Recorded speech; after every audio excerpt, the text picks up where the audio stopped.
बातमी पुण्यातून। पुण्यातील जैन बोर्डिंग हाऊस जागेच्या प्रकरणावरून लक्ष वळवण्यासाठी शनिवार वाड्यातील नमाज पठणाचा मुद्दा बाहेर काढण्यात आल्याचा आरोप सुषमा अंधारे आणि जलील यांनी केला। हा आरोप करताना सुषमा अंधारे यांनी मुरलीधर मोहोळ यांच्या नावाचा उल्लेख केला। या आरोपांमुळे पुण्यातील आणखी काही राजकीय हंगामा येत्या दिवसात होण्याची शक्यता वर्तवली जाते।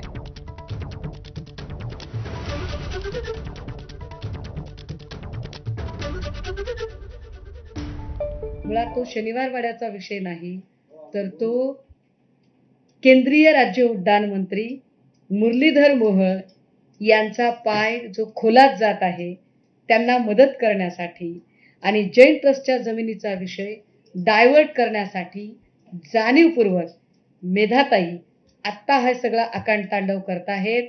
पण आमचं पुन्हा एकदा म्हणणं असेल की तुम्ही इकडचं तिकडचं काही बोलू नका। आरएसएस की जैसी स्ट्रैटेजी रहती है कि फौरन मुद्दे को ढकेल दिया जाए करके। अब वो मुद्दे के बारे में चर्चा हो रही क्या?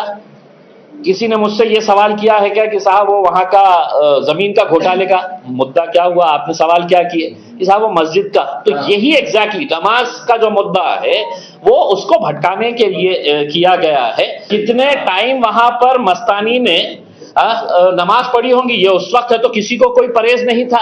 लेकिन ये नए नए जो अभी चिंकू पिंकू जो आ गए हैं ना, जो हिंदुत्व का अपना ये कि हिंदुत्व का पूरा बोझ जो है वो मेरे कांधों के ऊपर है, उसमें वो महिला एमएलए है जो बार बार ऐसे मुद्दों को लाकर कहीं ना कहीं मीडिया के अंदर वो अपने आप को आगे बढ़ाने की कोशिश कर रही है। जैन बोर्डिंग हाऊसच्या जागेचा व्यवहार पूर्णपणे रद्द करा अशी मागणी राजू शेट्टी यांनी केली आहे।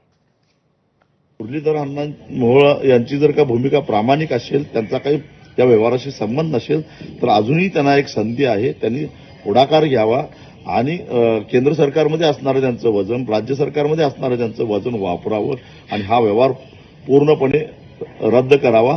स्थगितीवर आम्ही समाधानी नाही, पूर्णपणे व्यवहार रद्द करावा। तोपर्यंत आमचा संघर्ष चालू असेल आणि हा व्यवहार रद्द होणार नसेल तर मी मोहन भागवतांच्यापर्यंत जाईन, भैया जोशीपर्यंत जाईन, अमित शहांच्यापर्यंत जाईन, पण मी गप्प बसणार नाही। या विद्यार्थ्यांना न्याय दिल्याशिवाय मी स्वस्थ बसणार नाही। अमरावतीत राणा दाम्पत्यानं फटाके फोडून दिवाळी साजरी केली। लक्ष्मीपूजन झाल्यानंतर नवनीत राणा यांनी स्वतः दिवे लावले। त्यानंतर नवनीत राणा आणि रवी राणा यांनी त्यांच्या कुटुंबासोबत फटाकेही फोडले।